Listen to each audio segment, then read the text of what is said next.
Shalom, selamat kita bertemu kembali di tahun pembelajaran 2020-2021 ya. Ini merupakan pertemuan pertama kita untuk mata pelajaran bahasa Indonesia di kelas 11 ya. Ini merupakan pertemuan pertama kita ya.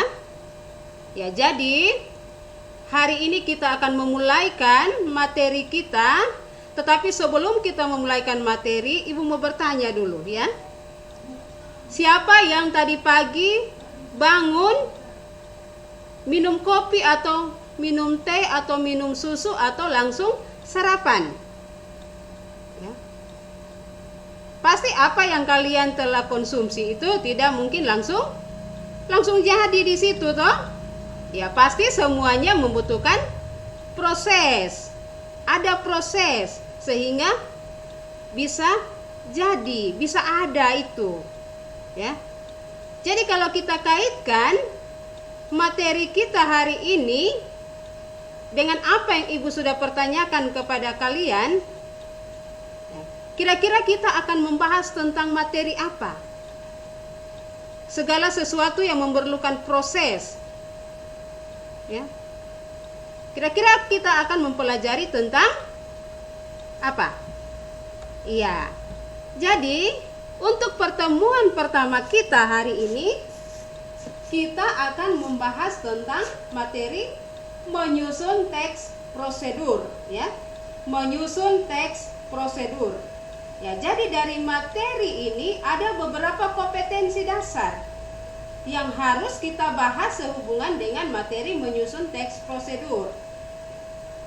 Nah, di sini untuk pertemuan awal kita akan membahas kompetensi dasar, yaitu menganalisis struktur dan kebahasaan dalam teks prosedur. Menganalisis struktur dan kebahasaan dalam teks prosedur.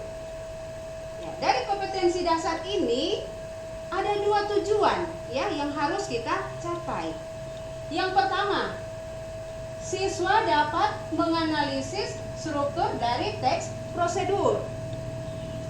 Siswa dapat menganalisis struktur teks prosedur. Yang kedua, siswa dapat mengungkapkan kembali unsur kebahasaan dari teks prosedur. Ya, jadi ada dua tujuannya. Jadi kedua tujuan ini yang harus kita capai dalam pembelajaran kita hari ini ya, dari pertemuan kita hari ini. Kedua tujuan ini.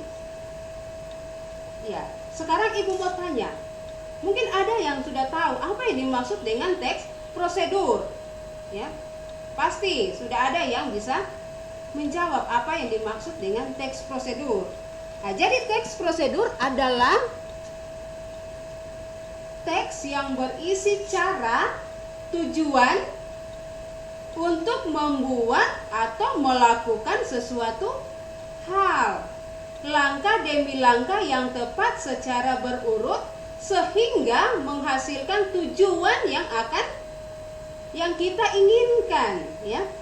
Jadi teks yang berisi cara, tujuan untuk melakukan sesuatu, langkah demi langkah untuk bisa menghasilkan satu tujuan yang diinginkan ya. Kemudian dalam satu teks prosedur itu pasti ada strukturnya ya. Jadi sebuah teks itu pasti memiliki struktur. Yang pertama dalam teks prosedur itu harus memiliki tujuan ya, yaitu berisikan hal akhir yang akan dicapai apabila prosedur tersebut dilakukan ya. Kemudian yang kedua, struktur yang kedua yaitu material ya. Berisikan syarat-syarat apa saja yang dibutuhkan untuk bisa mengerjakan prosedur ya. Jadi material ini bisa berupa alat atau bahan yang dibutuhkan untuk bisa mengerjakan sesuatu, untuk bisa membuat satu prosedur. Nah, kemudian yang ketiga yaitu langkah-langkah ya. Yaitu berisikan tentang langkah yang harus dikerjakan untuk mencapai tujuan. Jadi langkah-langkah yang akan dicapai untuk bisa mencapai tujuan Ya, jadi ada 3 strukturnya.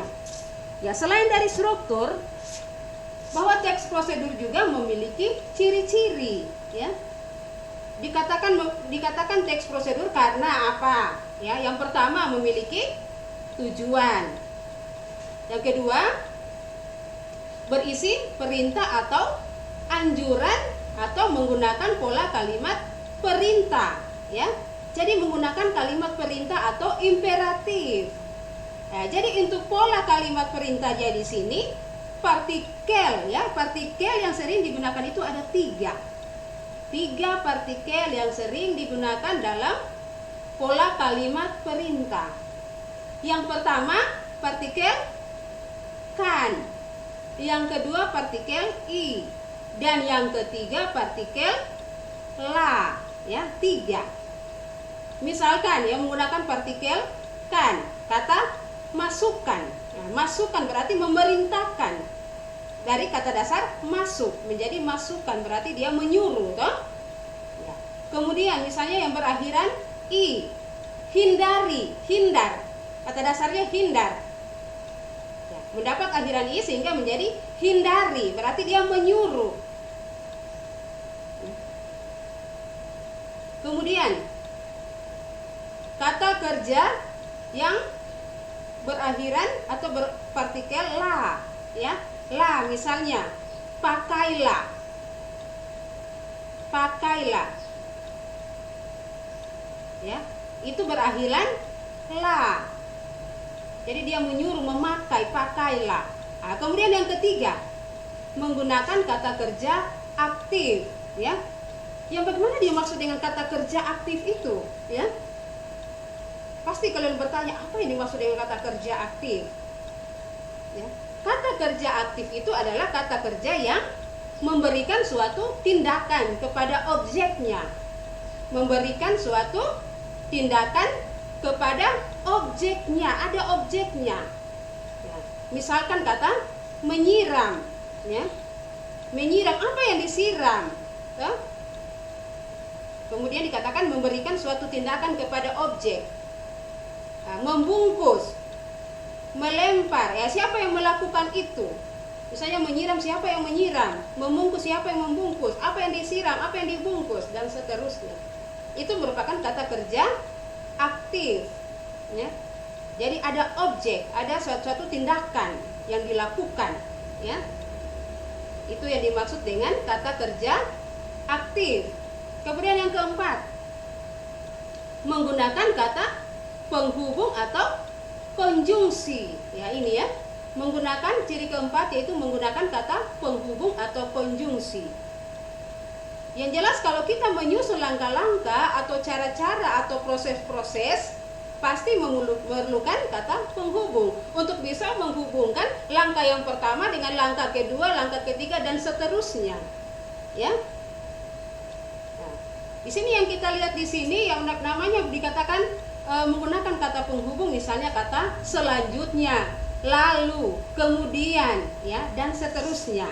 Ya, kemudian yang kelima, disusun secara berurutan, ya. Jadi dalam teks prosedur itu harus disusun berurutan. Tidak boleh yang urutan 5 jadi urutan 1 atau sebaliknya. Yang urutan 1 jadi di urutan kelima. Ya, jadi dia harus berurut susunannya sesuai dengan urutannya. Tidak boleh yang 2 jadi 3, 3 jadi 1, dan seterusnya, itu ya. Jadi ada 5 ciri-ciri dari teks prosedur. Iya, selain dari ciri-ciri tersebut ada pula yang dimaksud dengan kaidah kebahasaan, ya. Kaidah kebahasaan dalam teks prosedur. Bagaimana bahasa yang harus digunakan di dalam teks prosedur? Ya, yang pertama menggunakan konjungsi temporal, ya. Jadi menggunakan konjungsi temporal. Misalkan kata ya selanjutnya. Ya, contohnya kata konjungsi selanjutnya, lalu, kemudian. Nah, itu yang dikatakan dengan konjungsi temporal. Kemudian yang kedua, menggunakan kata kerja imperatif, ya, atau kata kerja perintah, ya. Nah, itu dikatakan dengan kaidah yang kedua, menggunakan kata kerja imperatif. Jadi harus kata kerja imperatif yang digunakan di situ, bukan kata kerja deklaratif ataupun kata kerja interrogatif, tetapi harus yang imperatif berhubungan dengan kata perintah. Ya. Kemudian yang ketiga, menggunakan kata kerja material. Ya, kata kerja material tadi itu berarti mengungkapkan suatu tindakan, dan kata kerja tingkah laku mengungkapkan suatu perbuatan. Ya, ada tindakan dan perbuatan. Kemudian yang keempat, kaidah kebahasaan yang keempat yaitu partisipannya adalah manusia. Ya, manusia. Karena kenapa harus manusia? Karena hanya manusia yang dapat mengikuti langkah-langkah yang tertera pada teks prosedur tersebut. Ya, tidak mungkin binatang akan bisa melakukan langkah-langkah tersebut. Ya, yang jelas partisipannya di sini adalah manusia itu, karena hanya manusia yang bisa melakukan itu. Nah, di sini kita bisa melihat contoh, ya, contoh dari teks prosedur itu. Yang bagaimana dikatakan dengan teks prosedur? Nah, di sini Ibu bisa memberikan contoh. Ini contoh yang sederhana saja, ya. Ibu tidak mengambil contoh yang terlalu rumit sehingga sulit untuk dipahami, tetapi Ibu mengambil contoh yang sederhana saja, yang biasa dilakukan, ya. Baik anak-anak yang masih umur SD sudah bisa melakukan ini, pekerjaan ini, contoh teks ini. Misalnya, contohnya cara memasak mie instan, ya. Jadi bagaimana cara memasak mie instan itu? Ya. Nah, jadi sebelumnya kita harus tahu dulu apa itu mie instan. Ya. Jadi mie instan adalah makanan yang sering kita jumpai. Selain harganya yang murah, mie instan juga mudah untuk dimasak, ya. Jadi itu dimaksud dengan mie instan, adalah makanan yang sering kita jumpai. Selain harganya murah, mie instan juga mudah dimasak, ya. Kemudian untuk memasak, bagaimana untuk bisa menghasilkan mie, memakan mie itu apa saja bahan yang dibutuhkan, ya? Yang jelas pasti, ya, mie instan 1 bungkus dan air yang secukupnya, ya, itu bahan utamanya, ya. Harus ada mie-nya. Bagaimana kita mau buat masak mie kalau tidak ada mie-nya, ya? Nah, kemudian yang intinya di sini langkah-langkah, ya, langkah-langkah yang akan kita lakukan untuk bisa memasak mie tersebut, ya. Atau bagaimana cara-cara memasaknya? Nah, yang pertama, tuangkan air ke dalam panci secukupnya. Kalau mie-nya 1 bungkus, ya tidak mungkin airnya 1 belanga, ya. Ya, jadi dikatakan airnya ke panci secukupnya. Kemudian lalu rebus air tersebut sampai mendidih. Nah, kemudian yang ketiga, buka bungkus mie dan pisahkan mie dengan bumbunya, ya. Yang keempat, setelah air mendidih, masukkan mie ke dalam panci. Yang kelima, selanjutnya siapkan piring dan tuangkan bumbu ke dalam piring. Kemudian yang keenam, tunggu sampai 10 menit. Setelah mie matang, tuangkan mie ke piring. Kemudian aduk bumbu mie agar bumbunya rata. Yang terakhir, langkah yang terakhir atau cara yang terakhir, mie siap untuk disajikan. Nah, jadi ada 9 langkah atau cara dalam memasak mie instan. Nah, ini adalah hanya contoh yang sederhana. Ya, mungkin kalian juga bisa menyusun contoh-contoh yang sederhana yang sudah sering kalian lakukan. Misalnya, bagaimana langkah-langkah yang harus dilakukan agar ke sekolah tidak terlambat. Ada langkah-langkahnya toh? Ya, pasti kalian ada tahu jalur-jalur apa, langkah-langkah apa yang harus akan diikuti supaya tidak terlambat masuk sekolah. Nah, ini contoh dari teks prosedur. Nah, jadi sesuai dengan materi kita di sini, menganalisis, ya, menganalisis struktur dan kebahasaan dalam teks prosedur. Ya, jadi Ibu rasa kalian bisa memahami kompetensi dasar yang sudah diajarkan saat ini, ya, yaitu menganalisis struktur dan kebahasaan dalam teks prosedur. Ya, karena apabila kalian sudah mampu untuk menganalisis, untuk memahami, ya, untuk memahami struktur dengan kebahasaan dalam teks prosedur, maka otomatis ya di saat ibu akan memberikan tugas, kalian sudah bisa mengerjakan ya, karena sesuai dengan tujuan kita di sini. Siswa dapat menganalisis struktur dalam teks prosedur, kemudian dapat mengungkapkan kembali unsur kebahasaan yang ada dalam teks prosedur ya. Jadi di sini agar bisa mengukur kemampuan kalian dalam memahami materi ini, ibu akan memberikan kalian tugas ya. Tugasnya ini silakan dikerjakan, kemudian nanti akan dikirim melalui WhatsApp-nya ibu atau Messenger ya. Jadi melalui WA atau Messenger. Nah, jadi tugasnya di sini tidak terlalu sulit ya. Ini cuma ya tugasnya yang masih tugas-tugas yang masih mudah ya, karena ini masih merupakan pertemuan pertama kita ya. Jadi pertemuan pertama itu harus memberikan kesan yang terbaik dulu ya, dan seterusnya ya. Kalau di awal sudah didahului dengan kesan yang baik ya, untuk pertemuan selanjutnya pasti akan lebih baik ya.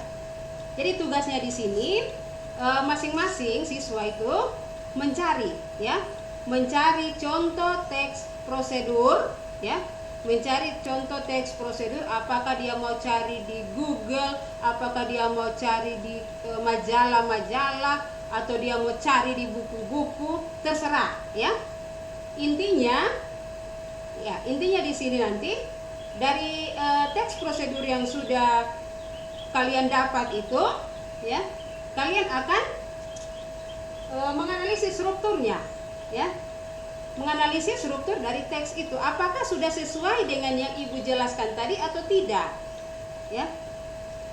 Jadi misalnya kalau dikatakan tadi struktur yang pertama harus ada tujuannya ya.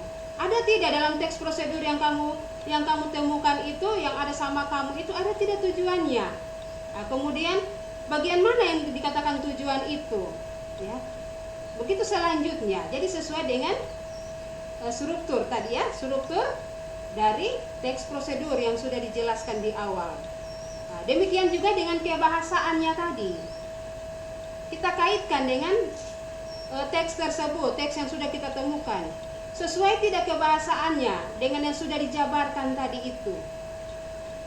Jadi kalian kurang menentukan yang sudah ada, teks yang sudah ada ya. Jadi bukan menyusun teks ya, karena kita di sini belum masuk materi menyusun teks prosedur ya. Yang jelas kita harus memahami dulu struktur dan kebahasaan. Sebelum kita menyusun, kita harus pahami dulu toh struktur dan kebahasaannya itu. Nah, jadi tugas ini ibu rasa tidak terlalu sulit ya, tidak sulit ya, karena ini ya hanya mencari. Ya kan kalian ini kan punya HP Android. Semua punya, bisa buka di Google contoh teks prosedur. Kemudian kalian analisis sudah sesuai atau tidak. Jadi tugasnya ibu tunggu ya. Ibu tunggu tugasnya ya 2 hari ke depan. Ya, 2 hari ke depan silakan kalian mengirimkan tugasnya kepada ibu. Nah, jadi ibu mohon tugas yang ibu sudah berikan ini ya direspon ya. Kalian boleh merespon tugas yang diberikan ini supaya pertemuan kita selanjutnya ya akan lebih baik dari pertemuan hari ini ya, karena adanya respon dari anak-anakku sekalian. Oke? Ya. Jadi materi kita untuk hari ini kita akhiri sampai di sini, dan ibu berharap ya kalian walaupun hanya belajar dari rumah tetap menjaga kesehatan ya. Jaga kesehatan dan tetap memiliki semangat untuk belajar ya. Jadi tanamkan dalam hati bahwa walaupun belajar dari rumah saya harus semangat. Oke? Ya, jadi demikianlah pertemuan kita untuk hari ini. Sampai kita bertemu lagi di pembelajaran pertemuan-pertemuan selanjutnya ya. Ya, terima kasih.